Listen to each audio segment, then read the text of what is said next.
May confidential fund, lihim daw ang galawan. Pero bakit ang resibo ayaw ipakita kailanman? May mga pangalang biglang lumitaw sa papel. Juan de la Cruz daw, pero parang gawa sa Excel. Sino ba sila? Saan ba nakatira? May address sa papel pero walang nakakilala. Kapag tinanong kung saan napunta ang pera, ang sagot ay simple: confidential! Wag na! Confidential! Confidential! Pero ang milyon parang naging invisible. May pangalan dito, may pangalan doon, pero parang imbento lang sa isang notebook. Confidential! Confidential! Bayan ang nagtatanong, sagot ay classified.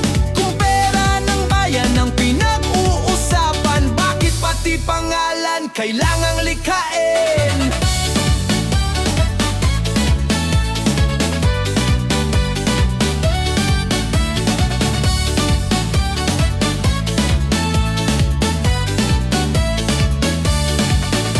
May Pedro Santos, may Maria Reyes,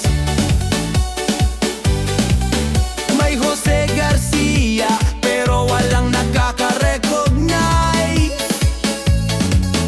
Pag hinanap sa kanto, sabi ng tindera,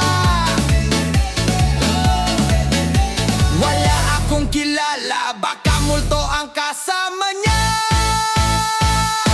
Kung totoong tao, ipakita ang papel. Kung totoong gastos, ilabas ang detalye.